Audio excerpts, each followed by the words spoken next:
زندہ ہو جائے جب تو پھر اگلی کڑی آتی ہے وَجَعَلْنَا لَهُ نُورًا يَمْشِي بِهِ فِي النَّاسِ. پھر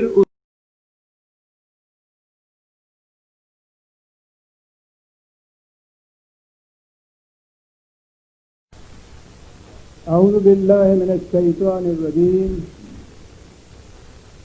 بسم اللہ الرحمن الرحیم. عزیزان من، آج جون 1980 کی 13 تاریخ ہے اور درس قرآن کریم کا آغاز سورہ یاسین سے ہو رہا ہے، 36ویں سورہ. جیسا کہ میں نے سابقہ درس کے آخر میں عرض کیا تھا کہ یہ سورت خاص طور پہ بڑا ہی پیغام حیات آور لائی تھی اور ستم ظریفی کہیے یا ہماری بدنصیبی کہ ہم نے اسے مرگ آفریں قرار دے رکھا ہوا ہے. آپ کو پتہ ہے نا کہ مرنے وقت جب جان نہ نکلتی ہو تو کہتے ہیں اسے یاسین سنائیے. اور بعض دوستوں نے میں نے وہ اقبال کا مصرع وہ دہرایا تھا کہ از یاسین او آسان ضمیری. بعض دوستوں نے کہا کہ وہ پورا خطا کیا ہے نوٹ کرنا ہے تو سن لیجئے کہ ببندے صوفی و ملا اسیری. کیا کچھ نہیں کہہ گیا یہ تھا. ببندے صوفی و ملا اسیری حیات از حکمت قرآن نہ گیری. دیکھیے یہاں حیات کو لا کے یاسین کے ساتھ تو ساری بات کہہ گیا. حیات از حکمت قرآن نہ گیری بآیاتش ترا کار جزی نیست. تجھے تو اس کی آیتوں سے اس سے سوا کوئی کام ہی نہیں لینا کہ از یاسین او آسان و میری، کہ اس کے یاسین سنانے سے جلدی موت آ جائے. جہاں سے تم نے حیات تازہ کا پیغام لینا تھا وہ قرآن اب اس کام آ رہا ہے تمہارے کہ جان نہ نکلتی ہو تو یاسین سناؤ تاکہ جلدی جان نکل جائے. جان پیدا ہونے والی بات نہیں. اگر کوئی رمق کوئی سانس باقی ہیں بھی، خواہ یہ زندگی طویل زندگی کیوں نہ ہو، سانس کی آمد و شد کی زندگی ہی کیوں نہ ہو، لیکن اس زندگی کو بھی جلدی ختم کرنے کے لیے اب کام اس یاسین سے لیا جاتا ہے جو مردہ انسانوں کی بستی میں سورہ اسرافیل پہنچنے کے لیے آیا تھا. یاسین میں آؤں گا 2 ہی آیتوں کے بعد کہ وہ پیغام حیات آور کیا ہے جو قرآن کے اندر تو ہر مقام پہ پھیلا ہوا ہے. سارا قرآن ہی انسانیت کے لیے حیات تازہ کی نوید ہے، لیکن بعض صورتیں یا بعض آیتیں ایسی ہیں جس میں اس پیغام کو کنسنٹریٹڈ فارم میں مرتکز کر کے دے دیا گیا ہے. تو وہ چیز سامنے آئے گی سب سے پہلے یاسین. اس سے پیشتر بھی جب بھی ایسے مقام آئے تو میں نے عرض کیا کہ قرآن کی بعض صورتوں کے پہلے شروع میں یہ کچھ اس قسم کے انہیں الفاظ نہیں کہا جا سکتا، حروف ہوتے ہیں، لیٹرز ہوتے ہیں، وہ ایک جگہ رکھ دیے جاتے ہیں، شکل ان کی ایک لفظ کی سی بن جاتی ہے لیکن وہ لیٹرز کا مجموعہ ہوتے ہیں. اصطلاح میں ان کو مقطعات کہتے ہیں، یعنی الفاظ سے قطع کیے ہوئے الگ کیے ہوئے حروف، اور ان کو ایک جگہ اکٹھا کر کے رکھ دیا جاتا ہے. یہ میں نے کہا تھا نا کہ انگریزی زبان میں آپ آسانی سے سمجھ لیں گے ایبریویشنز جو ہوتی ہیں انگریزی کی ہمارے ہاں RSVP ES یہ اس قسم کی چیزیں، تو وہ یہ RSVP کیا ہے؟ الفاظ کے حروف کو لے کر ایک جگہ رکھ دیا ہے. اس کے معنی کے لیے ان الفاظ کو دیکھنا ہوگا جن کے حروف کو ان سے الگ کر کے ایک جگہ رکھ لیا ہے، اسی لیے اس کو مقطعات کہتے ہیں۔ یہ سامع النسل اقوام کی زبان میں کا ایک انداز نگارش تھا، یہ وہاں عام بات تھی، یہ وہ کرتے تھے ایسے، یعنی یہ عربی نہیں بلکہ سامع النسل زبانیں، عبرانی زبانیں بھی، سینکی بھی اس کے اندر آ جاتی ہے، حبش کی زبانیں بھی اس میں آتی ہیں، ان میں یہ انداز تھا۔ اور عربوں کے ہاں تو پھر شاعری میں خاص طور پہ یہ انداز تھا کہ وہ انداز کیونکہ عام تھا، اس لیے وہ لوگ بھی سمجھتے تھے جو مخاطب تھے کہ اس نے ان حروف سے کیا کہا ہے۔ یہی وجہ ہے کہ قرآن کریم کی سورتوں کے شروع میں یہ حروف آئے ہیں، اور روایات میں بہت سی آیتوں کے متعلق یہ آتا ہے کہ صحابہ کرام نے حضور سے پوچھا کہ اس آیت کا یا آیت میں فلاں اصطلاح کا یا فلاں لفظ کا مفہوم کیا ہے۔ لیکن عجیب بات ہے کہ کہیں بھی یہ دیکھنے نہیں ملتا کہ کسی نے بھی پوچھا ہو کہ ان مقطعات کے معنی کیا ہیں۔ اس کے معنی یہ ہیں کہ وہ انہیں اس طرح سمجھتے تھے کہ انہیں ضرورت ہی نہیں پیش آئی پوچھنے کی کہ ان کا مفہوم کیا ہے۔ تو وہ چونکہ بعد میں ہمارے سامنے وہ اسلوب تحریر یا اسلوب نگارش نہیں رہا، اس لیے پھر ہم نے ان کو خود معنی پہنانے شروع کر دیے۔ میں نے اپنے طور پہ جو اپنے مفہوم القرآن میں انداز اختیار کیا ہے وہ یہ کہ میں سمجھتا تھا یا سمجھتا ہوں کہ بجوز ان چند ایک مقامات کے کہ جہاں خاص طور پہ نبی اکرم صلی اللہ علیہ وسلم کو یا خاص طور پہ کسی کو مخاطب کیا گیا ہو، یہ حروف اللہ کی صفات کے الفاظ کے حروف ہیں۔ مختلف صفات خداوندی کو یکجا بیان کرنا ہو تو بجائے اس کے کہ خدا کو علیم و حکیم و بصیر یہ کہا جائے، الف لام میم کہہ دیا جائے، اللہ علیم و حکیم کا ارشاد ہے کہ ذالک الکتاب لا ریب فیہ۔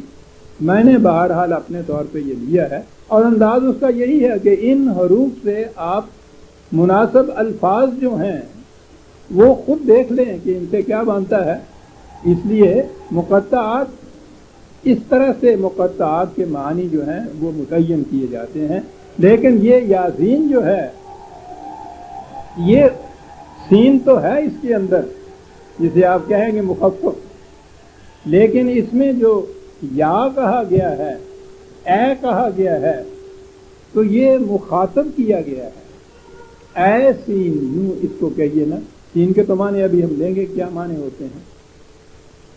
اور یہ اس لیے نبی اکرم صلی اللہ علیہ وسلم کو مخاطب جہاں کیا گیا ہے، پکارا گیا ہے، اس لیے کہ اس سے اگلی آیت کے بعد ہے انک لمن المرسلین، تو خدا کے بھیجے ہوئے قاصد و مرسلین میں سے ہے۔ انک تو جب وہاں یہ تو خود آ گیا تو اس کے معنی یہ ہے کہ یہاں خطاب جو ہے یا کا، یاسین، یہ نبی اکرم صلی اللہ علیہ وسلم کے ہے۔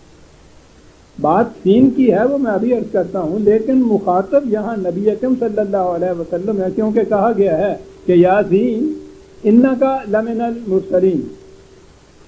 بات سمجھ میں آ گئی کہ اے سین تو مرسلین میں سے ہے، تو حضور مخاطب ہیں اسے۔ سین ابھی چیز ہے۔ اب تو ہمارے ہاں یہ چھتیں سیمنٹ کی پڑتی ہیں، ان میں وہ اس سے پہلے وہ جو گرڈر دیا کرتے تھے وہ بھی نہیں ہوتے، سلیب بھی اب تو نہیں ہوتا، بڑی بڑی لمبی چھتیں ہیں، سیمنٹ اور لوہے سے وہ ڈال دیتے ہیں۔ لیکن اس سے پہلے جو چھتوں کا انداز تھا وہ شتیریاں اس میں ڈالتے تھے لکڑی کی، تو بعض اوقات وہ لکڑی کی شتیریاں کمزور ہو جاتی تھی، تو خاص شتیری یا کچھ شتیریاں، تو ان کے نیچے ایک سہارا دینے کے لیے بڑی مضبوط لکڑی لگا دی جاتی تھی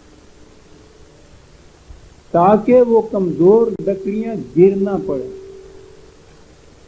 کہنے کی زبان میں یہ لکڑی جو لگا دی جاتی تھی اس کو سین کہتے تھے۔ اے وہ جو کمزوروں کو سہارا دینے کے لیے دنیا میں آیا ہے، یا سین، کیا صفات نبوی آئی، یا ایھا النبی اور یا ایھا الرسول تو آتا ہی ہے، وہ تو منصب تھا حضور کا لیکن یہاں کہیں یا ایھا المزمل کہا ہے یا ایھا المدثر کہا ہے، تو وہ حضور کی جو خصوصیات یا جو مقاصد نبوت و رسالت تھی وہ وہاں بیان کیے گئے ہیں۔ اے کارواں سالار، بہترین کارواں مزمل، اے مدثر، دنیا کے جہان خزاں دیدہ پہ نئی بہار لانے کا موجب بننے والے، یہ ہے جہاں وہاں یا کہہ کے پکارا گیا ہے۔ یعنی جو بنیادی خصوصیت حضور کی تھی اس کی طرف اشارہ کر کے کہا گیا ہے یاسین۔ ملاحظہ فرمایا آپ نے کہ پھر یہ یاسین کیا ہے منصب نبوت، کیا تھا فریضہ رسالت نمایاں کر کے جس کو کہا گیا ہے یہ۔ اور پھر عربوں کی زبان، کیونکہ یہ کمزوروں کو سہارا دینے والی لکڑی تھی، اس لیے ان کے ہاں قوم کے سردار کو بھی سین کہتے تھے۔ تو سردار وہاں قوم کا غریبوں اور مظلوموں کے خون چوسنے کے لیے نہیں آتا تھا۔ عربوں کے ہاں دیکھیے خصوصیت کیا ہے، وہ سردار کو کیوں یہ کہتے تھے کہ ان کے ہاں سردار کمزوروں، غریبوں، ناتوانوں، ضعیفوں کے سہارے کا موجب بنتا تھا، اس لیے یہاں سے انہوں نے یہ لفظ لیا اور سردار کے معنی بھی انہوں نے استعمال کیا۔ اور آگے اس زبان کی خصوصیت انہوں نے کہا، انسان کے لیے بھی اس لفظ کو استعمال کیا، کہا کہ انسان تو ہم کہتے ہی اسے ہیں جو غریبوں اور ضعیفوں کا سہارے کا کام دے، دوسرا تو انسان ہوتا ہی نہیں ہے۔ تو ان کی زبان میں یہ تینوں مواقع کے اوپر سین کا تو بنیادی چیز تو یہ تھی، کمزور لکڑیوں کو سہارا دینے والا کہ گر نہ پڑے، قوم کا سردار کہ کمزوروں اور ضعیفوں کے سہارے کا موجب بنے۔ اور عربوں کی خصوصیت کہ وہ انسان کہتے ہی اسے تھے کہ جو کمزوروں کا سہارا بنے، دوسرے کو انسان ہی نہیں سمجھتے۔ اب غور کیجئے کہ اس زبان میں سے قرآن کریم نے حضور کے لیے یہ جو سین کا انتخاب کیا ہے، کتنے معانی اس کے اندر پوشیدہ ہیں عزیزان من، دریا کوزے کے اندر بند ہو۔ امت کے سردار کی حیثیت سے نہیں، میں تو یہی کہوں کہ اے وہ جو نو انسانی کے ضعیفوں اور ناتوانوں کو سہارا بننے کے لیے آیا ہے، یاسین۔ اب اس کی شہادت کیا ہے کہ انک لمن المرسلین، تو خدا کے بھیجے ہوئے قاصدوں میں سے ہے۔ مرسل، رسول قاصد کو کہتے ہیں، پیغامبر کو کہتے ہیں، خدا کے پیغامات کو انسانوں تک پہنچانے کے لیے آیا ہے۔ اس کا ثبوت کیا ہے کہ تو خدا کی طرف سے آیا ہے؟ دیکھیے کہ چھوٹے چھوٹے ٹکڑوں کے اندر کتنے کتنے حقائق بیان کر جاتا ہے۔ ثبوت اس کا کیا ہے؟ والقرآن الحکیم، واو کے معنی شہادت کے ہوتے ہیں، جو ہمارے ہاں تو قسم کے معنی لے لیا جاتا ہے نا، یعنی کیا کیا میں عرض کروں، جہاں وہ آؤں، جہاں بھی آپ دیکھیں گے قرآن والتین والزیتون وطور سینین، قسم ہے زیتون کی، قسم ہے انجیر کی، زیتون تے انجیر دیاں سواں کھا کے اللہ دسن دے رہے ہیں۔ عظیم چیزیں ہیں یہ عربی زبان کے اندر۔ میں نہیں کہہ سکتا کہ پہلا کہیں وہ جو گرا ہے ایک شخص، اس کے بعد سارا میلے میں آنے والے گرتے چلے گئے، کسی نے یہ بات کہہ دی، ورنہ اسی عربی زبان میں عزیزان من یہ چیزیں موجود ہیں۔ مجھ پہ کوئی نئی الہام اور وہی تو نہیں ہو رہی، وہی انہی کتابوں سے میں نے لغات مرتب کیا۔ وہ شہادت کے لیے، گواہی کے لیے اس چیز کو پیش کرتے تھے۔ یہ بات تیرا دعویٰ کہ تو، یا یہ ہم جو کہتے ہیں کہ تو خدا کے بھیجے ہوئے قاصدوں میں سے ہے جو پیغام خداوندی لوگوں تک پہنچاتے ہیں، اس کا ثبوت کیا ہے کہ تو خدا کا پیغام پہنچا رہا ہے، اپنی طرف سے کوئی بات نہیں کہہ رہا؟ کیا ثبوت ہے اس کا؟ کیا گواہی ہے اس کی؟ کیا شہادت ہے؟ والقرآن الحکیم، قرآن خود اس کی شہادت دیتا ہے کہ یہ انسان کا کلام نہیں ہے، یہ خدا کا کلام ہے اور تو اسے پہنچانے والا ہے۔ نبوت نبی اکرم صلی اللہ علیہ وسلم کے اندر کتابیں لکھی چلی جا رہی ہیں صاحب کے، اس کا ثبوت کیا ہے کہ حضور پر خدا کی وحی نازل ہوتی تھی اور حضور خدا کا پیغام پہنچاتے تھے، اپنی طرف سے معاذ اللہ قرآن نہیں بنا دیا تھا انہوں نے۔ اس کا ثبوت کیا ہے؟ اور پھر عجوبہ پسند قوم تو ثبوت کے لیے ساوقت ہے کہ یہ وہ بالوں میں سے دودھ نچوڑ کے نہ بتایا جائے کسی کی کرامت ہی نہیں مانتے.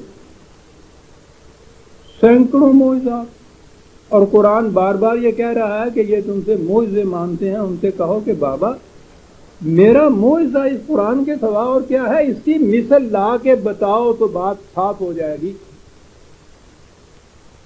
اور سب سے بڑا معجزہ یہی ہونا چاہیے جو قیامت تک کا. اگر وہ معجزے حضور نے ان کو دکھائے بھی ہوں گے تو بات تو وہیں ختم ہو گئی. ہم کیسے مان لیں؟ آج کے غیر مسلم کو کیسے منوائیں یہ بات کہ یہ حضور کا اپنا انسان کے ذہن کا تراشیدہ، اس کی فکر کا وضع کردہ نہیں ہے، یہ ماورائے فکر انسانی کو سرچشمہ علم ہے جہاں سے یہ آیا ہے. کیسے منوائیں ہم؟ یہ کہہ گے کہ صاحب 1400 سال پیشتر حضور نے ایک درخت کے پاس سے گئے تھے، انہوں نے آپ کی شہادت، نبوت کی شہادت دی تھی. وہ کہتے ہیں کہ ٹھیک ہے وہاں دی ہوگی.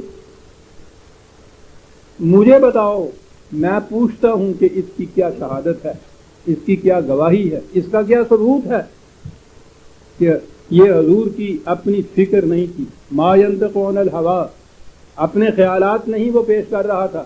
کیا ثبوت ہے؟ والقرآن لگی، یہ قرآن خود اس کا ثبوت ہے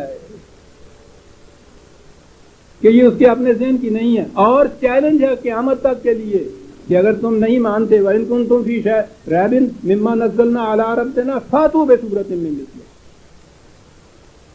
اگر تمہارے دل میں اس کا شک اور شبہ ہے کہ یہ خدا کا کلام نہیں اپنی طرف سے پیش کرتا ہے، بہت اچھا، لاؤ اس کی مثل، ایک صورت بنا کے لاؤ. یہ چیلنج اس زمانے کے عربوں کو ہی نہیں تھا، 1400 سال سے چلا آ رہا ہے. آج بھی یہ چیلنج اسی طرح سے مشہور ہے. ساری دنیا کے جتنے بڑے بڑے عربی کے ادیب بھی موجود ہیں، اور اب تو عربوں سے زیادہ یہ غیر عرب جو ہیں، یورپ کے ادیب جو ہیں، وہ عربی زبان میں ان سے بھی آگے نکل گئے ہوئے ہیں. ان سب کو چیلنج ہے، فاتو بے صورت مثلہ، بات ختم ہو گیا. یاسین والقرآن الحکیم انک لمن المرسلین.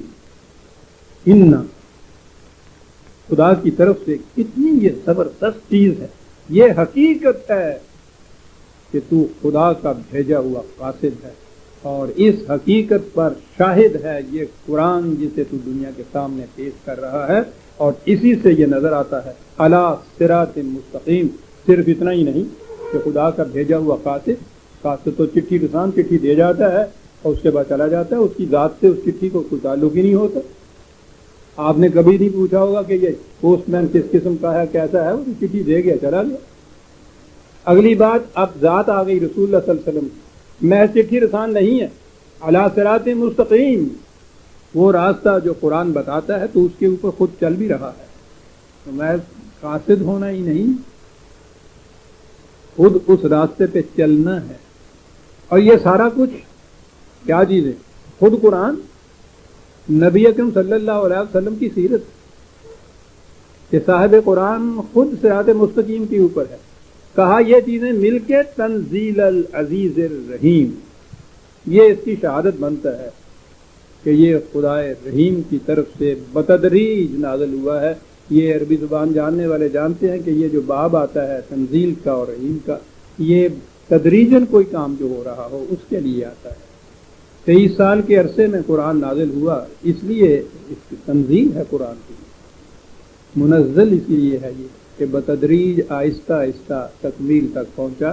کہا یہ ساری چیزیں جو ہیں اس کی شہادت ہیں کہ یہ خدا کی طرف سے بتدریج آ رہا ہے. کاہے کے لیے اب آ رہا ہے؟ کیوں دیا، کیوں بھیجا تمہیں؟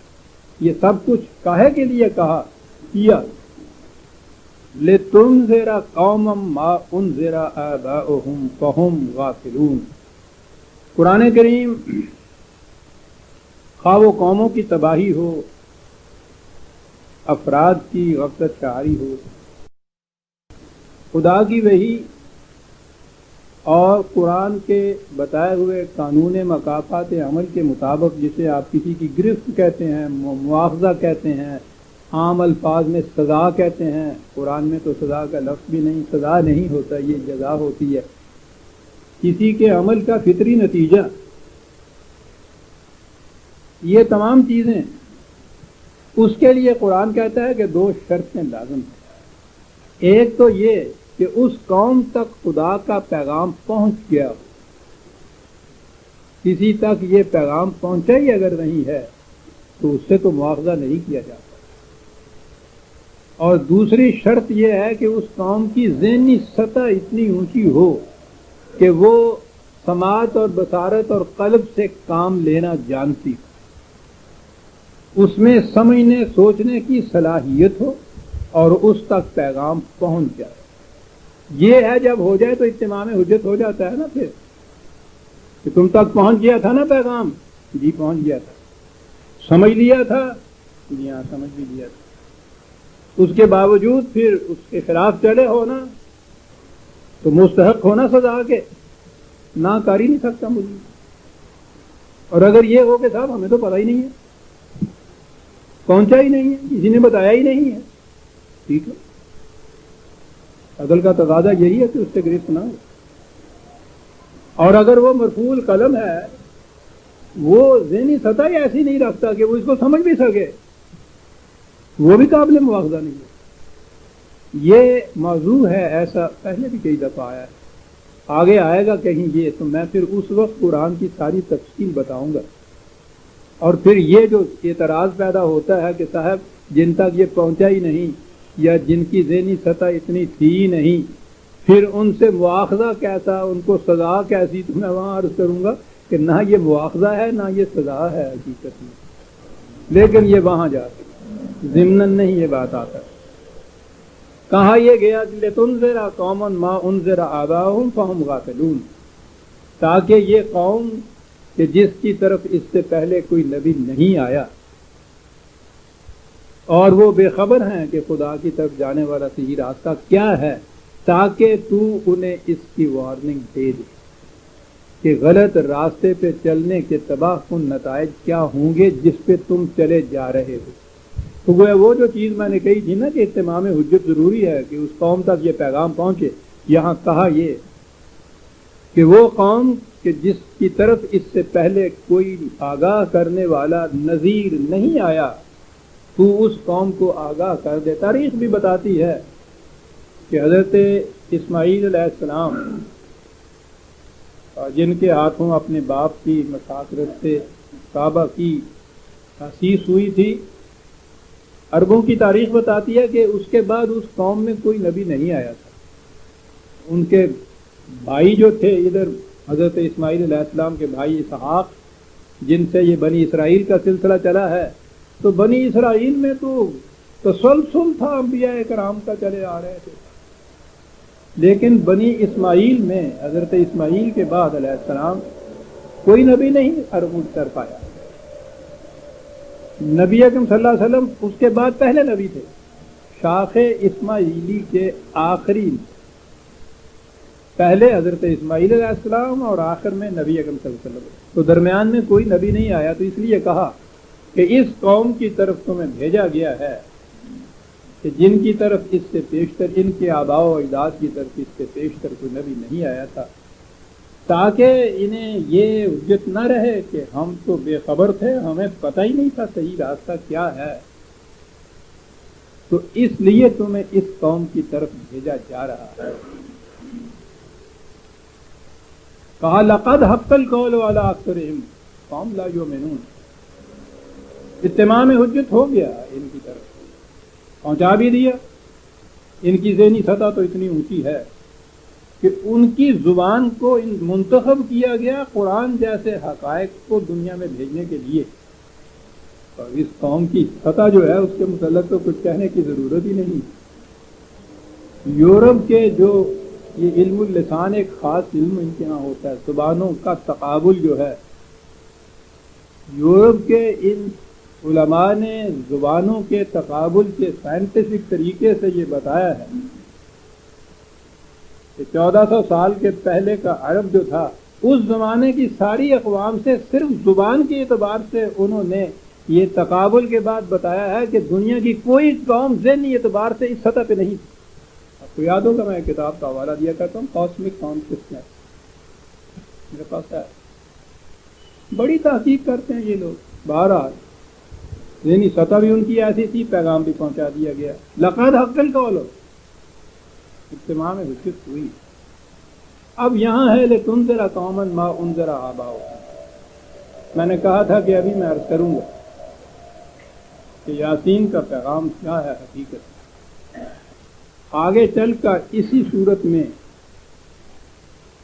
یہاں تو کہا ہے صرف اتنا ہی کہ اس قوم کو تو آگاہ کر دے صحیح اور غلط راستے سے، لیکن اسی میں آگے چل کر 70ویں آیت 36/70 کس کو آگاہ کیا جائے کہ موت ہے آگے، نہ بڑھنا. موت تباہی جس کو قوم بھی کہتے ہیں. موت سے آگاہ کسے کیا جاتا ہے؟ کبھی کسی مردہ کو بھی موت سے آگاہ کیا ہے تم لوگوں نے؟ موت سے آگاہ تو زندہ کو کیا جاتا ہے کہ زندہ ہو، زندہ رہنا چاہتے ہو تو اس راستے میں نہ چلنا، اجازت نہیں. رازن کھڑا ہے، سانپ کھڑا ہے، کھڈ ہے، کھٹا ہے، مر جاؤ گے، موت آ جائے گی. زندہ ہے تو اس سے کہو گے نا کہ احتیاط برتنا. وارننگ زندہ کو دی گئی ہے. یہاں ایک بڑی اہم حقیقت سامنے آتی ہے کہ قرآن کا پیغام مردہ قوم کے لیے نہیں. آئیے قرآن کے الفاظ 36/70 جو میں نے ابھی کہا، اسی سورہ یاسین کا میں نے کہا نا کہ پیغام حیات آور. کہا لِیُنذِرَ مَنْ کَانَ حَیًّا، تو اسے ہی متنبع کر سکتا ہے، آگاہ کر سکتا ہے، وارننگ دے سکتا ہے کہ خطرے سے بچنا جو زندہ ہے. بات بڑی چھوٹی سی نہیں، الفاظ کے اعتبار سے دو ہی تو لفظ آنا، من کانا حیًّا، اور دنیا بھر کے عظیم حقائق اس کے اندر سمو کے رکھ دیے. قرآن ہماری نامرادیاں، محرومیاں، بدنصیبیاں، شکایتیں، شکوے، قلعے، افسردگیاں سب اس لیے ہیں کہ ہم مردوں کو پیغام حیات آور سناتے ہیں. مایوسی تو ہونی ہو. من کانا حیًّا، بہت کچھ کہا گیا ہے ہمارا اس دور کا قرآن کو سمجھنے والا. اس میں کہا یہ ہے کہ نگاہ عشق دل زندہ کی تلاش میں، نگاہ عشق دل زندہ کی تلاش میں ہے، شکار مردہ سزاوار شاہباز نہیں. قرآن تو شاہباز ہے. نگاہ عشق دل زندہ کی تلاش میں ہے. لِیُنذِرَ مَنْ کَانَ حَیًّا، جو زندہ ہے اور زندہ رہنے کو تمہیں ہے، چاہتا ہے کہ زندہ رہے. نگاہ عشق دل زندہ کی تلاش میں. عزیزان من، پردے اٹھ جاتے ہیں جب قرآن کے یہ مقام اور پھر اقبال کی تشریح سامنے آتی ہے کہ ہم کر کیا رہے ہیں. قبرستان میں باز کہہ رہے ہیں اور پھر مایوس ہو جاتے ہیں، سردہ ہو جاتے ہیں، تنگ پڑ جاتے ہیں، چچ آ جاتے ہیں جسے کہتے ہیں، گالیاں تک دینے لگ جاتے ہیں. سوچتے نہیں ہیں یہ پیغام زندگی دے کن کو رہے ہیں. اس نے تو اپنے متعلق بھی کہا کہ بجلی ہوں نظر کو ہو بیاباں پہ ہے میری، میرے لیے شایاں خس و خاشاک نہیں ہے. لِیُنذِرَ مَنْ کَانَ حَیًّا، اور یہی چیز تھی عمر بھر وہ یہ بھی دیتا رہا. اس کے بعد اس نے یہ دیکھ لیا، یہ بار بار اس نے کہا ہے کہ پہلی چیز جو ہے قوم میں زندگی کی رمق کا ہونا، یا زندگی کی رمق پیدا کرنا، یہ کہ تمنا اور آرزو اس کے دل میں زندہ رہنے کی، یہ پہلی چیز. اس لیے عمر بھر یہ کچھ کرنے کے بعد یہ کہہ کے چلا گیا کہ وہی میری کم نصیبی، وہی تیری بے نیازی، قوم کی بے نیازی، وہی میری نصیبی، وہی تیری بے نیازی، میرے کام کچھ نہ آیا یہ کمال نہ نوازی. قوم کی بے نیازی، مستغنی ہے اس سے، او پرواہ نہیں ہے زندہ ہے یا مردہ ہے، کچھ نہیں ہے، موج ہے. کیا یاسین میں ہوا ٹھیک ہے. اس طرح یہ موج لیجیے، آخرت میں وہ بخشوانے والا بخشوا دے گا. خام خواہ سر کھپا رہا ہے تو بھی اور ہمیں بھی خام خواہ کے دین راستوں پہ رہا ہے. وہی تیری بے نیازی، وہی میری کم نصیبی. میری سے بعد وہ اقبال کا شخص نہیں ہے، بلکہ ہر وہ جو قوم کو زندہ کرنے کی طرف لے کے اٹھا ہے اسے کہہ رہا ہے کہ وہی میری کم نصیبی، وہی تیری بے نیازی.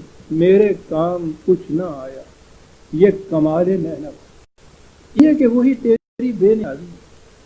زندہ رہنے کی طرف سے بے نیاز کون ہوتا ہے؟ جو زندہ ہوتا ہی نہیں، جسے زندہ رہنے کی ذرا بھی تک ہوتی ہے. عزیزان من، بیمار کے آخری سانس کیوں نہ ہوں، بیمار دار بھاگا بھاگا پھرتا ہے، ڈاکٹر کی منتیں کرتا ہے، خدا کے لیے ڈاکٹر صاحب کچھ کیجیے. بے نیاز نہیں ہوتا، مر جاتا ہے تو بے نیاز ہو جاتا ہے. اس کے سرانے دھری گر رہ جاتی ہے، تیماردار ایک قطرہ نہیں ٹپکاتا. زندگی کی طرف سے مایوس ہونے والا بے نیاز ہو جاتا ہے علاج کی طرف. قوم وہاں پہنچ چکی ہوئی. قرآن نے کہا کہ لِيُنذِرَ مَن كَانَ حَيًّا. عزیزان من، معلوم نہیں پھر یہ اور آئے کہ یا نہ، معلوم نہیں کہ یہ موقع بھی آئے یا نہ آئے. دل کی آئیوں سے سن لیجئے کہ کہیں ان چیزوں کو نصیب کر لیجیے. بڑی اہم حقیقتیں قرآن دے جاتا ہے. ہمارے ایک عرصہ سے یہ چرچا ہو رہا ہے، کوششیں بھی ہو رہی ہیں. میں کسی کی نیت پہ حملہ نہیں کرتا، بتاتا ہوں کہ بنیادی غلطی ہماری کہاں ہے. یہ خطہ زمین اسلام کے نام پہ حاصل کیا گیا تھا. یہاں اسلامی نظام، اسلامی معاشرہ، اسلامی قوانین نافذ کیے گئے، اسلامی نظام قائم کیا گیا. میں نے عرض کیا ہے کہ بڑا مبارک ہے یہ خیال، کسی کی نیت پہ شبہ. میں صرف یہ کہنا چاہتا ہوں کہ ہماری بنیادی غلطی کہاں ہے. نیتیں بھی نیک ہوں، عمل میں بھی خلوص ہو، بے شک یہ ٹھیک ہے، تمنا بھی ہو، آرزو بھی ہو، اس کے باوجود کچھ ہو رہا تو کہیں غلطی ہے نا. بجائے اس کے کہ اگر ہم کھڑے دیکھیں کہ وہ غلطی ہے کہاں، اس کو ریموو کریں تو پھر آگے بات چل جائے گی. اسی پہ اگر ہم لگے چلے جائیے قیامت تک.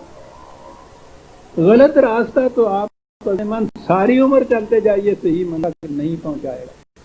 نیت بھی ہو آپ کی منزل تک پہنچنے کی، پاؤں میں سخت بھی ہو، چل بھی رہے ہو، کچھ کر رہے ہوں، غلط راستہ صحیح منزل پر نہیں پہنچا. اس نیت کا بھی شبہ نہیں، عمل کی بھی کوتاہی نہیں، یہ ساری چیزیں ہیں. غلطی کہاں ہے؟ راستہ غلط ہے.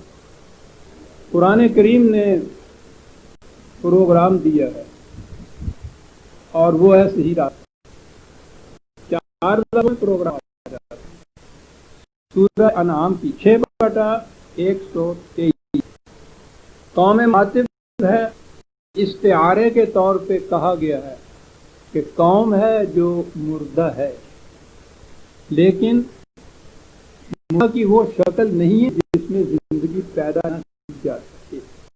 اس استعارے طور کے اوپر قوم پہ موت کا لوگ جیسے ہم کہتے ہیں، زبان میں یہ کہا جاتا ہے مردہ قوم. سنیے پروگرام عزیزان من، حوادث کا آپ کے سارے بنیادی مسائل حل کر دے گی. یہ اسلامی نظام، اسلامی معاملہ، اسلامی قانون، اسلامی مملکت، اس کا پروگرام کیا ہے؟ کہاں سے وہ شروع کرتا ہے؟ اوا من کانا میتن. کہا ٹھیک ہے، ابتدا کرنی ہے تم نے جس قوم سے، واقعی ٹھیک ہے، اس پہ مختاری ہو گئی ہوئی ہے، مردہ قوم ہے. لیکن یہ دیکھ لو کہ وہ موت ایسی تو نہیں کہ جس میں نشوز نہ ہو، زندہ ہی نہ ہو سکتی ہو. خواہ قیامت میں سورہ اسرافیل بھی کیوں نہ پھونک دیا جائے. قرآن مردوں کے بعد زندگی کا قائل ہے نا. وہ کہتا ہے یہ چیز زندہ ہو جانے کی صلاحیت قوم کے اندر موجود ہو، پہلے یہ دیکھو. پھر ایک پروگرام ہے، کیا کرو اس کے بعد؟ فَأَحْيَيْنَاهُ، پھر اسے زندہ کرو. مردے کے سرانے ہی یہ قرآن نہ پڑھتے چلے جاؤ. آپ غور کیجئے کہاں سے پروگرام شروع کرتا ہے. مردہ قوم کو لے رہا ہے، لیکن پروگرام یہ ہے وَأَحْيَيْنَاهُ، اسے زندہ کرو. یہ زندہ کرنے کا کیا پروگرام تھا؟ یعلمہم الکتاب والحکمہ ویزکیہم، رسول یہ کرتا تھا. مناسب تعلیم، مناسب تربیت، ان کی انسانی ذات کی صلاحیتوں کو بیدار کرو، برومند کرو، نشو و نما ان کو دو، زندہ کرو اس کو.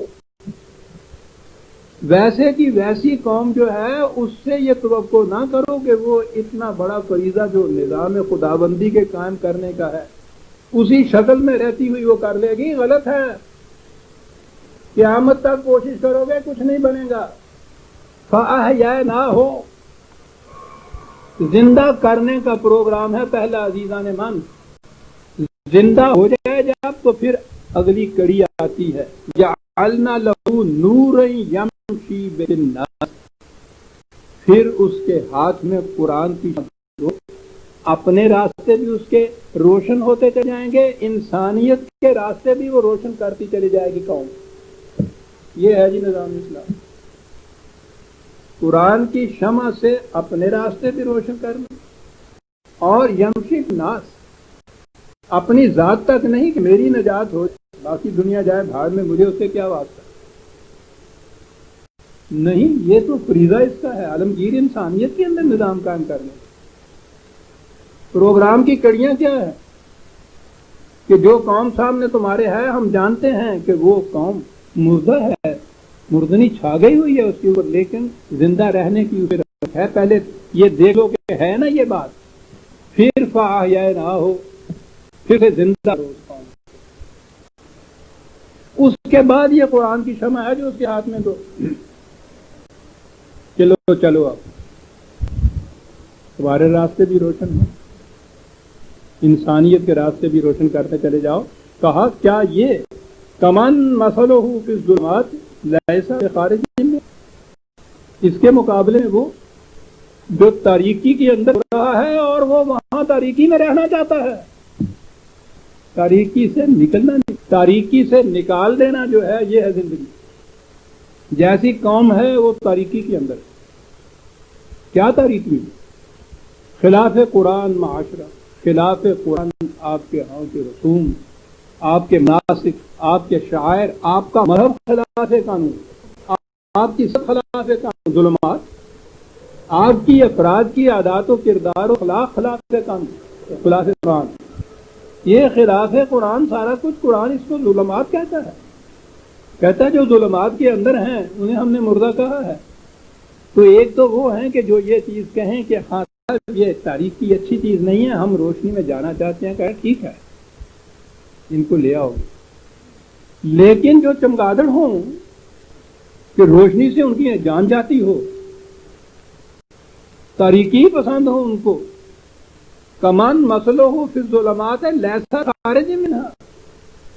ذرا قرآن کی بات کرو تو دہائی میں جا رہے ہیں معاشرے میں کہ نہ بتی روشن نہ کرنا، آنکھ نیند اڑ جائے گی، ہماری آنکھ کھل جائے گی. ہوتا ہے نا، روشنی میں نیند نہیں آتی. کہتا جس کی یہ حالت ہے کہ وہ تاریکی راس آ رہی ہے اور پھر روشنی کا سامان ہوتے ہوئے وہ کہتا ہے کہ نہ روشن کرنا، بلب نہ جلانا، بتی نہ جلانا، نیند اچاٹ ہو جائے گی. اسے تم روشنی کے متعلق کیا کہو؟ پہلی چیز یہ ہے کہ اس میں یہ تڑپ پیدا کرو، یہ آرزو پیدا کرو، یہ ولولہ بیدار کرو کہ تاریکی نہیں، روشنی. روشنی ایک ہی ہے عزیزان من انسانیت کی دنیا میں، وہ قرآن کی شمع ہے، باقی سب تاریکی. یہ آرزو، یہ خواہش، یہ مننا کہ روشنی چاہیے مجھے، یہ تڑپ پیدا. تڑپ کا لفظ آ گیا تو پھر وہی آ گیا اقبال. کیا کیا چیزیں، کیا ہو صداقت کے لیے جس دل میں مرنے کی تڑپ. پروگرام ملاحظہ فرماؤ. ہو صداقت کے لیے جس دل میں مرنے کی تڑپ، پہلے اپنے پے کرے خاکی میں جان پیدا کرے. آیا نا، پے کرے خاکی جو ہے یہ زندگی نہیں ہے. ابھی میں عرض کروں گا قرآن ان زندوں کو کہتا ہے کہ آؤ تمہیں بتائیں زندگی کیا ہوتی ہے. زندہ جو ہیں چلتے پھرتے ہوئے ان کو کہتا ہے پہلے اپنے پیکرے خاکی میں جان پیدا کرے. اگلی بات پھر اور پھونک ڈالے یہ زمین و آسمان مستعار، آہا مستعار، دوسروں کے ہاں سے مانگ کے لیا ہوا جو کچھ ہے جہان، پہلے اس کو پھونک دے۔ جو چیز آپ کے یہاں مذہب سے اور تصوف کے اور طریقت پہ اور شریعت کے نام سے مستعار چلی آئی ہے، چلی آ رہی ہے، جب تک اس کو پھونک نہیں دیا جائے گا عزیزان ایمان، قرآن کی روشنی نہیں آ رہا۔ مستعار ہے یہ، پھونک ڈالے یہ زمین و آسمان مستعار، یہ تو لا ہو گیا کہ پھونک دیا بس چاپا مکا، اور خاکستر سے آپ اپنا جہاز، یہ ہے پروگرام۔ پہلے اپنے پیکر خاکی میں جہاں پیدا کر، پھر پھونک ڈالے یہ زمین و آسمان مستعار، اسے ختم کر، اور خاکستر سے آپ اپنا جہاں پیدا کر۔ یہ عزیزان من پروگرام جو قرآن نے بتایا آیا ہے نا، پہلے اس میں زندگی پیدا کر۔ نبی اکرم صلی اللہ علیہ وسلم کی 13 سالہ مکے کی زندگی، کچھ کہہ رہا ہے کوئی کچھ کہہ رہا ہے، تانا بینن حقیقت رہے افسانہ گنن، حقیقت سامنے نہیں آتی تو پھر انسان افسانے تراشتا ہے۔ ہم نے افسانے تراشے ہوئے، یہ کیا تھی زندگی، یہ کیا پروگرام تھا؟ حضور کی بعثت کہاں ہوئی تھی؟ کس قوم میں آپ پیدا ہوئے تھے؟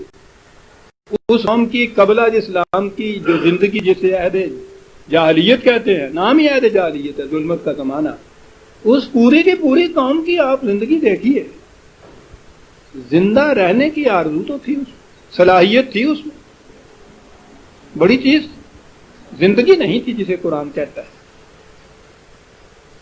یہ 13 سال حضور کیا کرتے رہے وہاں؟ ان میں زندگی پیدا کرتے رہے، انہیں انسان بناتے رہے، یہ انسانیت سازی کی زندگی کا دور تھا۔ ابو جہل اور عمر، آپ اندازہ لگائیے کہ قبل اسلام کی زندگی میں یہ دونوں کس مقام پہ تھے، دونوں۔ آج کی زندگی میں تو دونوں آپ کو وہ کہاں تھے اور وہ کہاں تھے۔ پہلی زندگی میں دونوں کی کیفیت کے حضور نے دعا مانگی تھی کہ یا اللہ اسلام کی تقویت کے لیے ابو جہل اور عمر میں سے ایک میں دے دے، وہ دونوں ایک مقام پہ تھے۔ پھر کیا ہوا؟ عمر آیا تو فاروق اعظم بن گیا، ابو جہل نہ رہا، جہالت کی زندگی جیے، جہالت کی موت مرا۔ کیا فرق ہوا؟ پروگرام نبوی کے ماتحت اس مردہ کو زندگی عطا ہو گئی، اور اس مکے کی زندگی میں حضور اسی طرح سے اس زمین مردہ کی بات آئی، ہاں یہی ہے، ٹھیک ہے۔ سورہ یاسین کی میں نے عرض کیا، یہ آئے آپ دیکھیں گے سورت کے اندر حیات تازہ کے لیے کیا پروگرام، کیا کیا مثالیں، کیا کیا استعارے استعمال کیے گئے۔ وَآیَةٌ لَّهُ الْأَرْضُ الْمَيْتَةُ، کہو اور سمجھنا چاہتے ہو یہ بات کوئی فلک کی بات یا نظریے کی بات، ایکیڈیمک کوئی اس قسم کی چیز جو ہے، یہ شاید تمہاری سمجھ میں نہ آئے، یہ تو سمجھ میں آتی ہے نا بات کہ ایک بنجر سی زمین ہوتی ہے، اس بنجر زمین کو بنجر حیثیت میں چھوڑ دیا جائے، کتنا اچھا بیج ہو، ٹریکٹر چل دیجئے، تھریشر لے آئیے، ہارویسٹر لے آئیے، اس کے اندر پانی دیتے چلے جائیے، رکھوالی دیتے چلے جائیے، کچھ نہیں بنتا۔ کہاں کرنا کیا ہوتا ہے اس زمین کو؟ عزیزان ایمان غور کیجئے، یہ جو تھا نا کہ میتتن کو آیا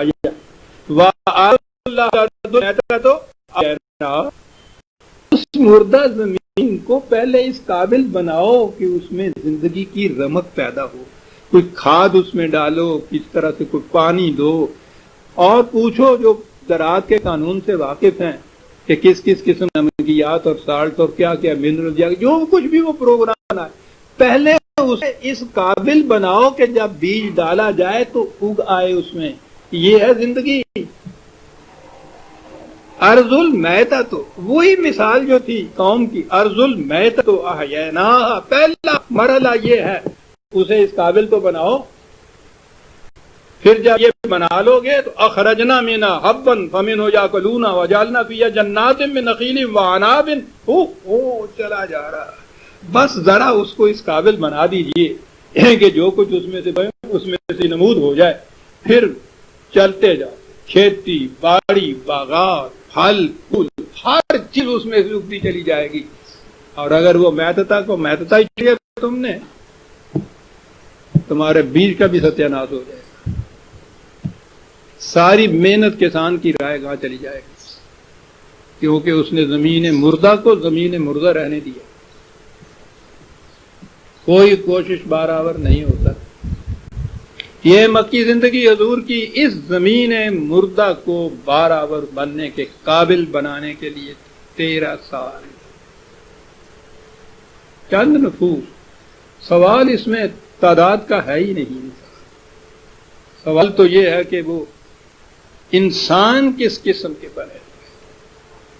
انسان بنانے کے لیے کوئی ماڈل سامنے ہونا چاہیے. آج اس ماڈل کے لفظ سے بات زیادہ سمجھ میں آتی ہے.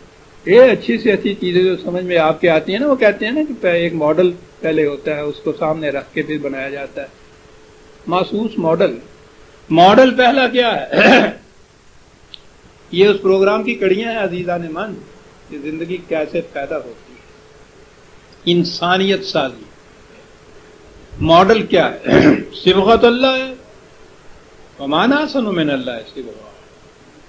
خدا کو بطور نمونے ماڈل کے نہیں کہا، وہ تو محسوس ہونا چاہیے. خدا کا رنگ کہا ہے. کیا بات ہے قرآن. خدا کا رنگ کہا، بڑا حسین رنگ. اس سے زیادہ خوبصورت رنگ ہی کیا ہو سکتا ہے؟ یہ کیا رنگ ہے؟ وہی جو صفات خداوندی قرآن نے دی. صفات خداوندی علی حد بشریت. ضروری بات ہے. جہاں تک ایک بشر کے لیے امکان ہے ان صفات کا اپنے اندر منعکس کرتے چلے جانا. وہ صفات اپنے اندر پیدا کرتے چلے جانا. کہا جاتا ہے کہ صاحب اسلامی کردار کیا ہوتا ہے، اسلامی کیریکٹر کیا ہوتا ہے، اور کہیں سے پوچھنے کی ضرورت ہے. صبغت اللہ ہوتا ہے. خدا کی صفات علی حد بشریت یہ اپنے اندر پیدا کرتے ہیں. بڑی آسانی سے خود بھی آدمی اس کے متعلق اطمینان کرتا ہے کہ کس حد تک پیدا ہو گئی ہے. دوسرے بھی دیکھ لیتے ہیں. لیکن یہ پھر ابھی نظری چیز تھی. اس تربیت کے لیے جو مکے کی زندگی میں حضور نے تربیت کی، پہلا مقدم کام لقد کان لکم فی رسول اللہ اسوۃ حسنہ. سب سے پہلے رسول نے اپنے آپ کو اس رنگ میں رنگا. اب تم اس محسوس شے کو دیکھو. یہ چیز تو ذہنی تھی کہ اس کا رنگ جو ہے سبز ہونا چاہیے. ذہنی چیز ہے. سبز رنگ آپ نے پہلے کہیں دیکھا ہو تو پھر موازنہ ہو سکے گا نا کہ یہ سبز رنگا گیا ہے یا نہیں. تو یہ تو کسی محسوس کپڑے کے اوپر آ کے چلے گا نا کہ یہ سبز ہے یا نہیں.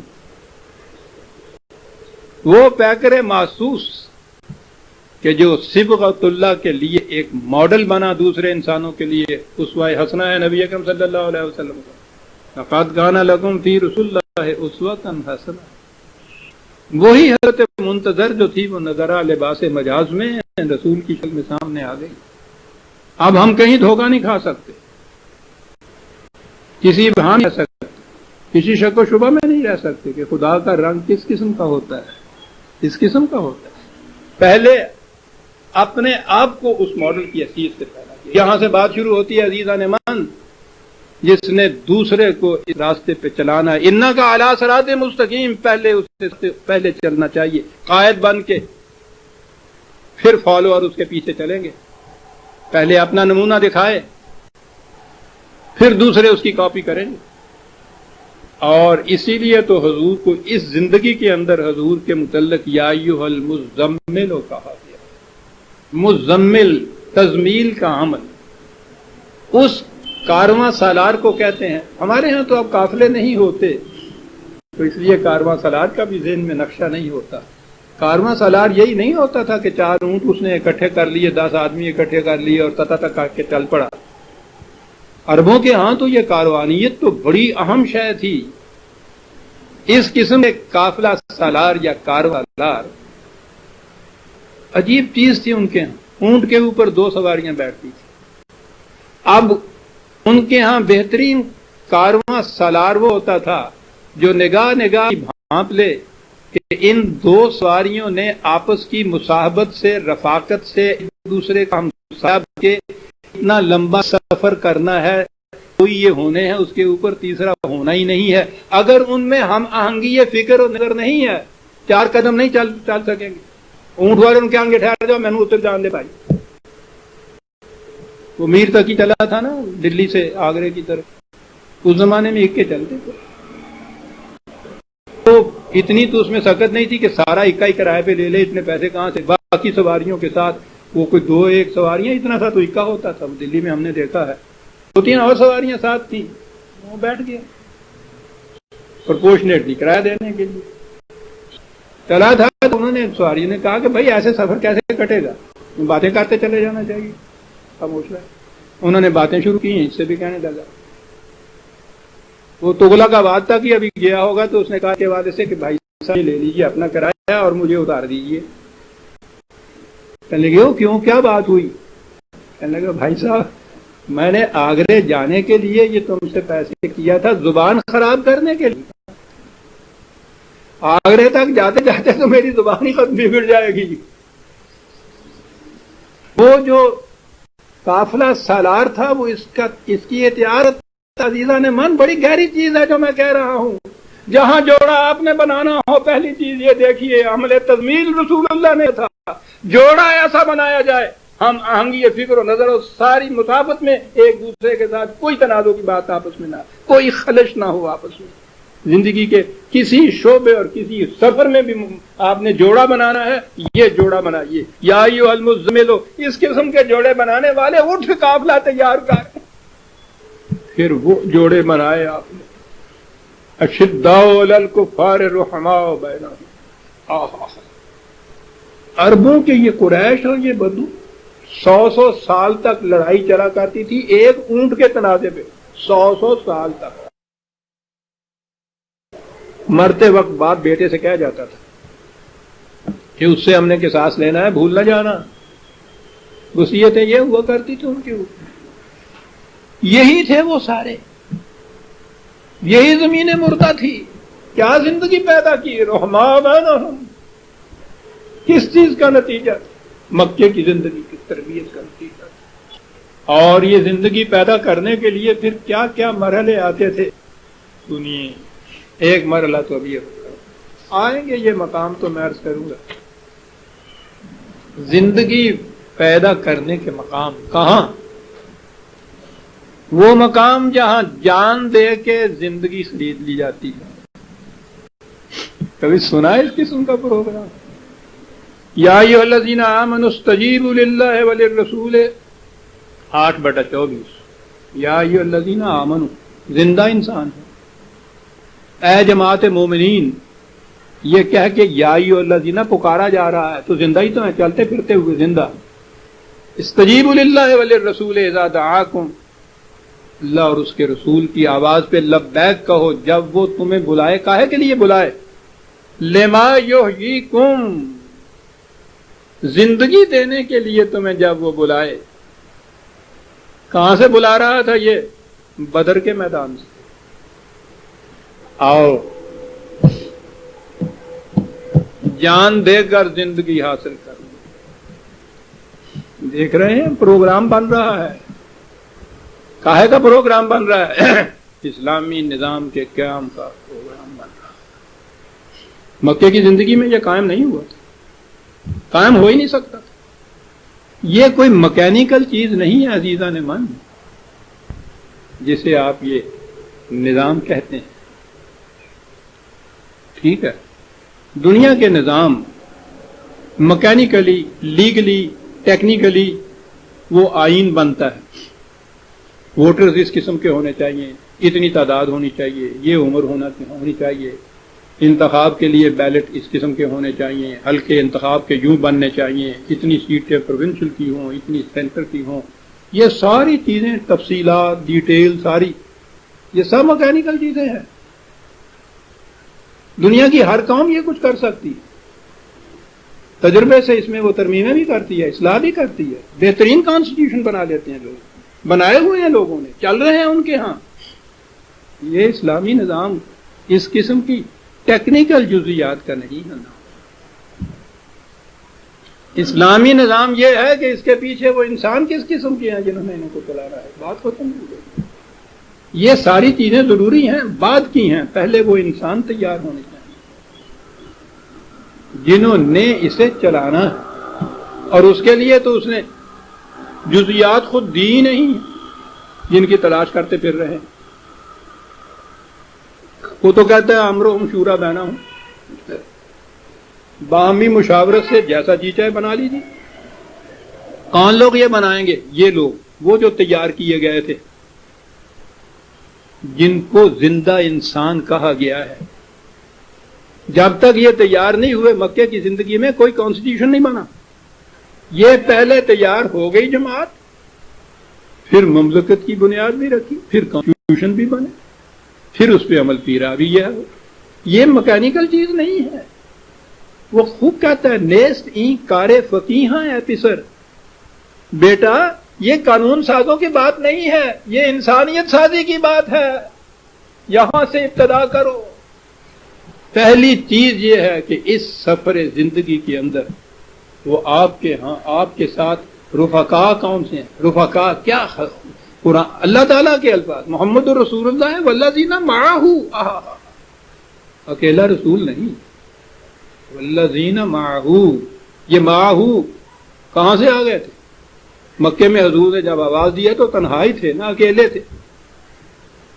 تھے تو سارے یہ مکئی والے، یہ قریشی تھے جن کے اندر آپ تھے، انہی میں سے جن کو نکالا ہے ماہو کہا نا۔ پہلے جو سارے جن میں آپ حضور رہتے تھے ان کو تو ماہو نہیں کہا، غور فرمایا آپ نے؟ وہ سارے قریش آپ ہی کے خاندان کے، آپ ہی کی قوم کے، آپ ہی کی قبیلے کے، آپ ہی کے وطن کے، آپ ہی کی زبان بولنے والے۔ قومیت کے لیے جتنے معیار آج دنیا کہہ رہی ہے وہ سارے موجود تھے محمد صلی اللہ علیہ وسلم اور ان کے اندر، لیکن وہ محمد رسول اللہ کے ماہو نہیں بن سکے تھے۔ ماہو 13 سال مکے کی زندگی میں انہی میں سے چن کے نکالے، یہ بنے وہ محمد اور اس کے ساتھ رفیق جو تھے، یہ اکٹھے ہوئے تو اس کے بعد پھر وہ راستہ تو مشکل ہی کچھ نہیں ہوتا۔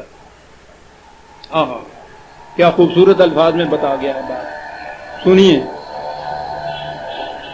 منز طریق نہ پرسم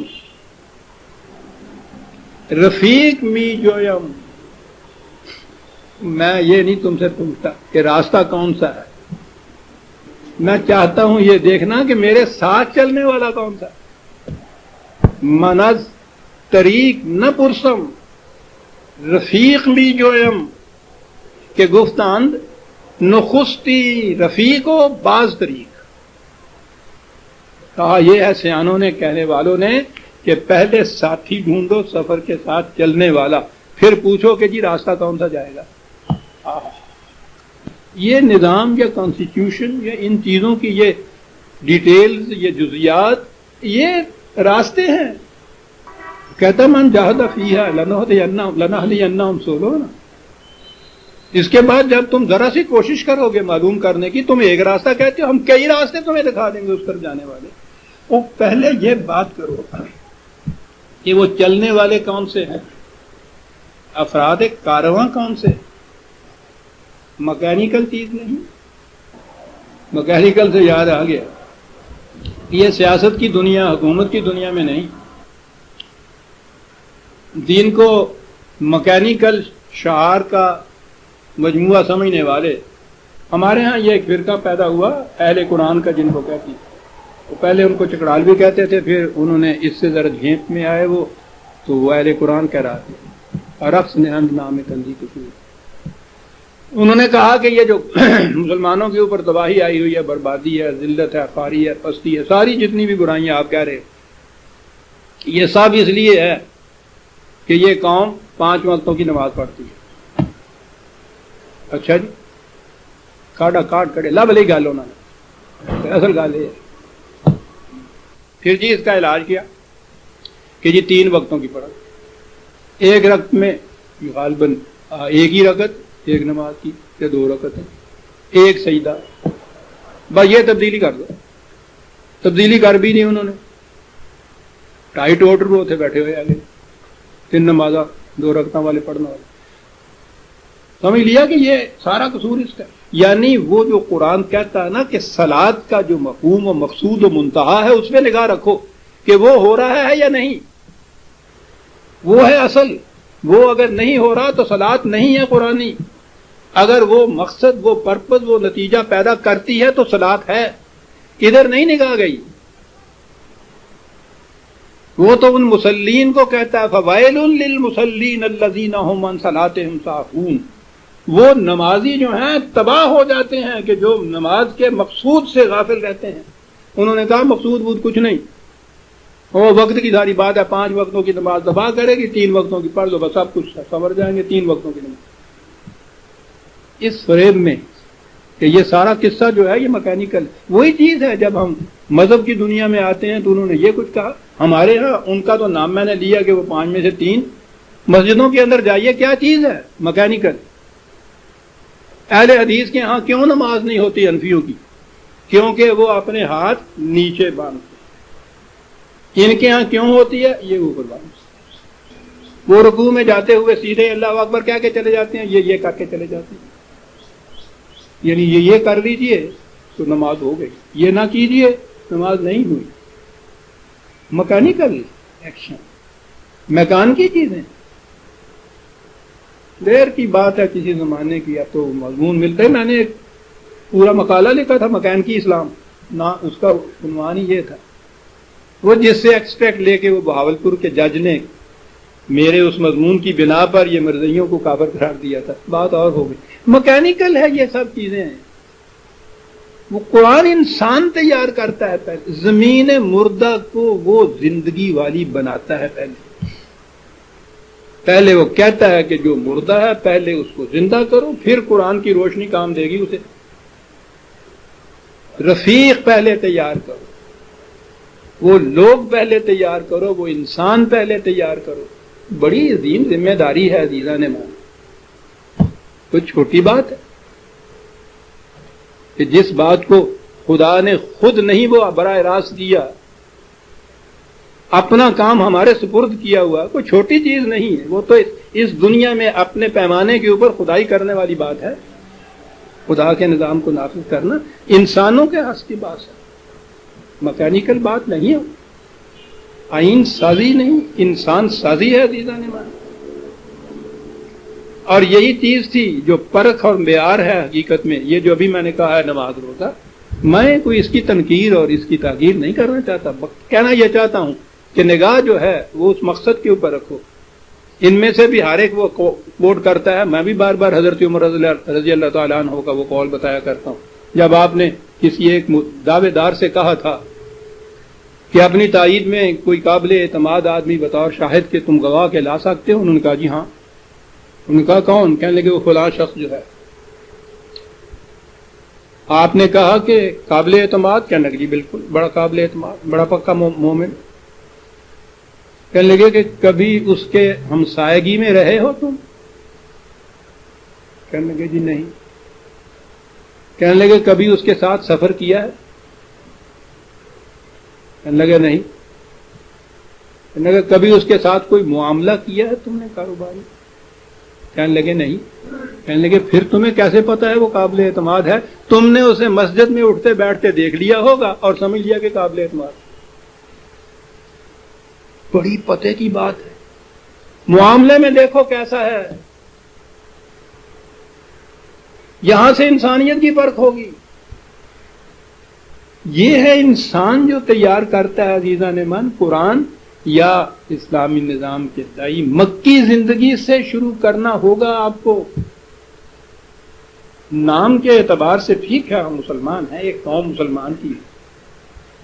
مانوی اعتبار سے ہم وہی ہیں جہاں زمانہ ظہور اسلام سے پہلے کے عرب عہد جاہلیت میں تھے. ان کے ہاں بھی وہ خدا کو مانتے تھے. قرآن شاہد ہے کہ جب ان سے کہو کہ زمین آسمان کس نے بنایا، وہ کہتے ہیں خدا نے بنایا. وہ خدا کو مانتے تھے. عبداللہ تو ان کے ہاں نام ہوتا تھا، نبی اکرم صلی اللہ علیہ وسلم کے والد ماجد کا نام عبداللہ تھا. یہ نہیں کہ وہ اللہ کے منکر، یہ سب چیزیں تھیں. انسانیت نہیں تھی، زندگی جسے قرآن کہتا ہے وہ نہیں، لیکن زندہ رہنے کی صلاحیت تھی اس قوم کے اندر. اس زمین مردہ کو پہلے کاشت کے قابل بنایا، زندگی پھونکی، تڑپ پیدا کی، کردار پیدا کیا، معاملات میں پرکھ کے یہ سب کچھ ان کے ساتھ کیا. جب وہ اس کساٹی کے اوپر 52 تولے 16 رتی جسے کہتے ہیں پورے اترے ہیں، پھر ان کو لے کے مدینے میں آ کے پھر آ کر یہ اعلان کیا کہ ہاں خدا کے نظام کی بنیاد رکھی جا رہی ہے. یہ ہے عزیزان من جو اس صورت میں آپ کو بات ملتی ہے، جہاں سے بات میں نے شروع کی تھی. تیرا من کانا حین، کہا پہلی چیز یہ ہے کہ جن کے ذریعے سے یہ تم چاہتے ہو یہ کام ہو، پہلے دیکھو تو صحیح کہ ان میں زندہ رہنے کی صلاحیت بھی ہے. پھر پہلا پروگرام وہ بناؤ مکی زندگی والا، زندگی پیدا کرو، انسانیت ان کی پیدا کرو، انہی میں سے لے کے، اسی سٹاف میں سے، اسی قوم میں سے، اسی قریش میں سے، باہر سے نہیں لیے تھے کہیں سے، انہی سے لو. اس پروگرام کے تابع عزیزان مان جب انسان بنائیں گے، اور معیار ان کا وہ نہیں ہوگا جو ابھی بتایا ہے کہ صاحب بڑا نمازی پرہیزگار ہے، وہ بھی اپنی جگہ رہی. مقصد اور مقصود و منتہا یہ ہے کہ معاملات میں کیسا ہے وہ. 4 لفظوں کے اندر ساری بات آ جاتی ہے.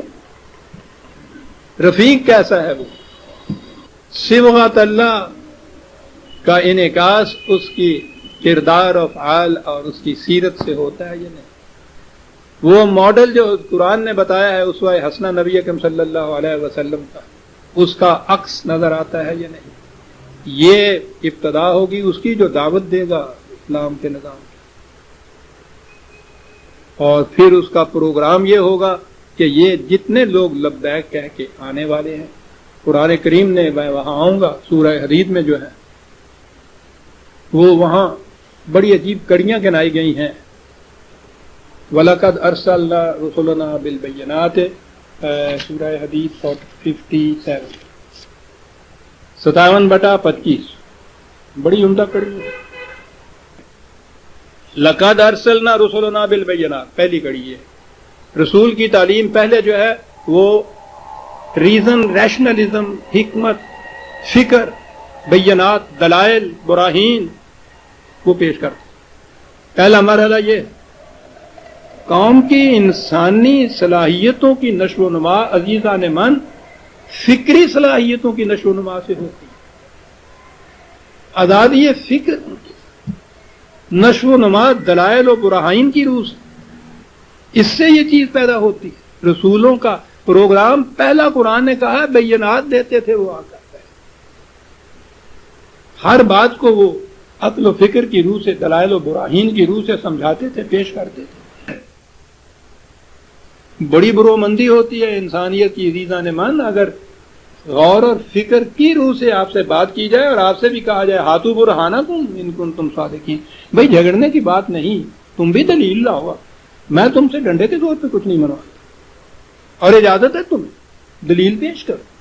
رسول کہہ رہا ہے مخالفین سے کہ لاؤ میرے سامنے دلیل لاؤ.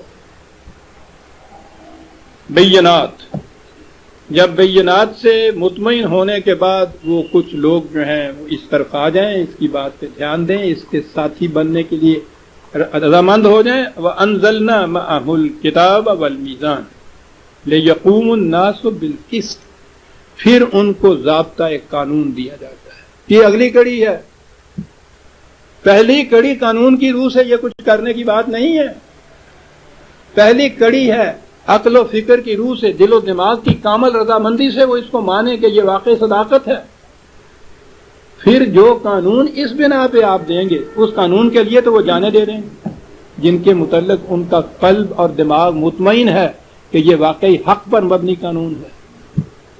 تو پہلی چیز بینات ہے. دوسری چیز ضابطۂ قوانین ہے.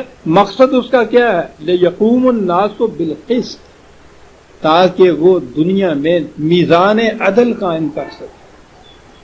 اور اس کے بعد اگلی چیز ہے کہ جہاں پھر مخالفین ایسے آ جائیں کہ وہ عدل نہ قائم ہونے دے دنیا کے اندر، دھاندلی مچانے والے ہوں. وَأَنزَلْنَا الْحَدِيدَ فِيهِ بَأْسٌ شَدِيدٌ، پھر اس کے بعد ان کے لیے ہم نے تلوار بھی نازل کی. یہ تینوں چیزیں منزل من اللہ ہیں، لیکن ترتیب ان کی یہی ہے. پہلے ہی تلوار نہیں شروع ہو جاتی، پہلے ہی قانون نہیں شروع ہو جاتا، پہلے بینات شروع ہوتے ہیں. کسی کو تو تعلیم کہتے ہیں، وہ جو تعلیم حکمت، کتاب کی تعلیم تو بعد میں آتی ہے. یہ حکمت جسے آپ کہتے ہیں اس کو ریزن کہا جاتا ہے، ریشنلی ایک چیز کو منوانے کو کہا جاتا ہے.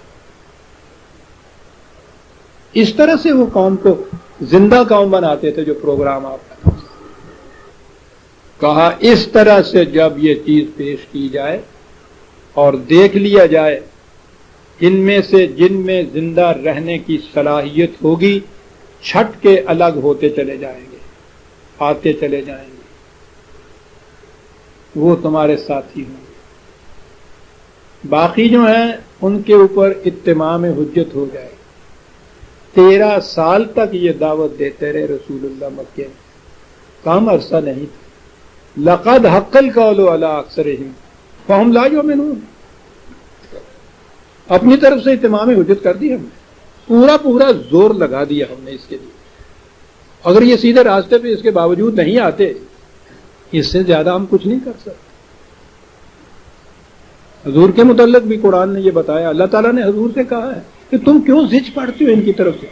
تمہارا فریضہ انہیں راستے پر چلا دینا نہیں ہے، تمہارا فریضہ صحیح راستے کی نشاندہی کر دینا ہے. بس یہاں تو زبردستی کا سوال ہی نہیں. یہ جو ساتھ آ کے ملے ہیں، نہیں ان میں سے اس صداقت کے اوپر کوئی ایمان لائے تو ٹھیک ہے، تباہ ہوں گے. کہا کہ یہ کس انداز سے یہ راستہ طے کرتے ہیں، کیا بات ہے عزیزہ نے.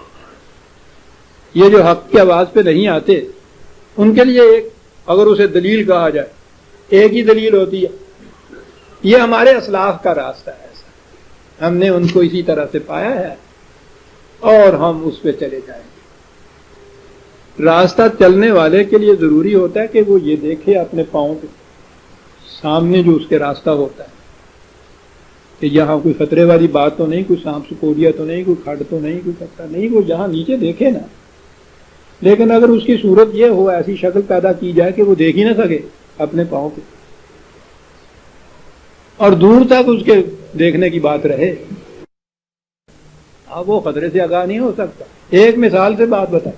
کہا یہ لوگ جو کہتے ہیں کہ ہم سب 1000 سال پہلے جو ہمارے ہاں کے اسلاف گزرے تھے ہم تو اس راستے پہ چاہتے ہیں، کہتے ہیں انا جعلنا فی اعناقہم اغلالا فہی الی الاذقان فہم مقمحون. لیکن صورت یہ ہے، وہ توق جب ہم کہیں گے تو بات سمجھ میں نہیں آئے گی. آج کل جہاں بعض مرض پیدا ہو جاتے ہیں یہاں گردن میں، پٹھوں میں، تو ڈاکٹر ایک قسم کا وہ یوں پہناتے ہیں، وہ اس طرح کا ہوتا ہے، ایسے دیکھا ہوگا آپ نے. اب اس کے لیے ہوتا کیا ہے کہ وہ اپنے پاؤں کی طرف نہیں دیکھ سکتا. بھائی دور تک تو نظر ہوتی ہے، یہاں نہیں دیکھ سکتا. کہا یہ تقلید کے اندر چلنے والے ہیں، ان کی کیفیت یہ ہے کہ ان کے گلے میں وہ اس قسم کا پڑا ہوا ہے. اپنے جو حال کی زندگی ہے، پریزنٹ جو اس کا ہے، وہ اس کی طرف دیکھ سکنے کے قابل ہی نہیں ہوتے. وہ جو پٹھا گلے میں پڑا ہوا ہے، تکلیف کیا انداز ہے اس کے سمجھانے کے. کہتا نتیجہ جو چل رہے ہیں اور سر جو ہے اٹھے کا اٹھا، کھڑے کا کھڑا رہ رہا ہے. یہ کسی کو اس طرح چلا کے دیکھیے ہو جاتا ہے. وَجَعَلْنَا مِن بَيْنِ أَيْدِيهِمْ سَدًّا وَمِن خَلْفِهِمْ سَدًّا فَأَغْشَيْنَاهُمْ فَهُمْ لَا يُبْصِرُونَ. کہتا ہوتا یہ کیا ہے اس کے بعد؟ یہ آگے تو خود دیوار کھڑی ہو گئی جب سیڑھی اونچا ہو گیا. ماضی کے اندر تاریخ کی روح سے جو انہوں نے کچھ سبق سیکھنا تھا کہ ان اقوام گزشتہ کے ساتھ کیا ہوا، انہوں نے کیا کیا تھا، کیوں تباہی ان کی آئی، یہ ادھر بھی نگاہ نہیں. ماضی تو ان کو بہت شاندار نظر آتا ہے اپنا. جب ان سے بات کرو تو وہ ہارون رشید کے زمانے کی بات سنا دیں گے. صاحب سبحان اللہ کیا بات ہے. ارے بھائی دیکھو تو صحیح آئنسٹائن نے کیا کیا. آئنسٹائن نے کیا کیا جناب؟ ہمارے یہاں ابن ہاشم تھا صاحب، اس نے یہ بات کہی تھی. وہ ٹھیک ہے جی. کہتا نہ تو ادھر کی کے متعلق کوئی تحقیق ہوتی ہے ان کے ہاں، کوئی تنقید ہوتی ہے. ادھر دیوار کھڑی ہوئی، آگے دیکھ نہیں سکتے. اندازہ لگائیے، پیچھے بھی دیواریں، ماضی سے سبق نہیں لے سکتے، آگے دیواریں کہ حال دیکھ ہی نہیں سکتے اپنے پاؤں میں، اور اس کے بعد یوں دیواریں اور اوپر کنٹو پہنا ہوا. آنکھوں پہ پٹی بندی ہوئی، عقیدت مندی. حضرت صاحب پھر اس کا نتیجہ جو ہوتا ہے ہم سے نہ پوچھو، کرنے والے سے پوچھو، ذرا دیکھو اس کو. کون بات اس کو روئی بصارت بھی ختم نہیں ہوتی، مصیبت بھی ختم ہو جائے.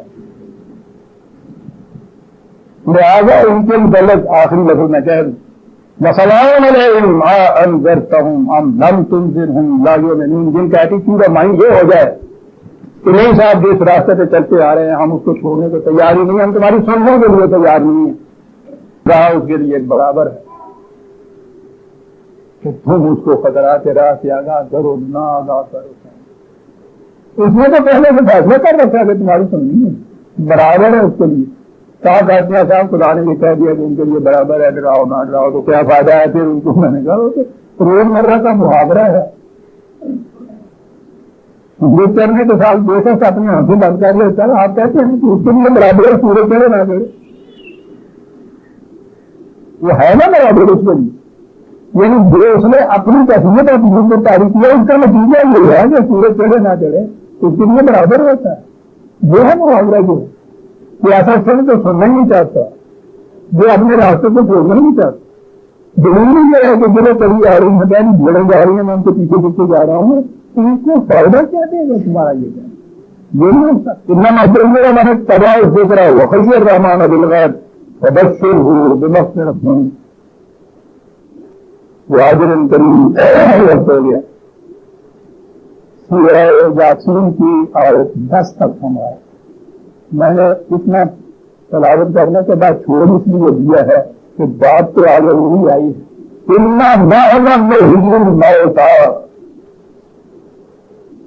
یہ ہے بات مردوں کو زندگی دینے والی بات. اگلی آیت دوسری آئی ہے، اس کو ہم آئندہ درس میں لیں گے. ربنا تقبل منا. ہاں آیت 11 تک.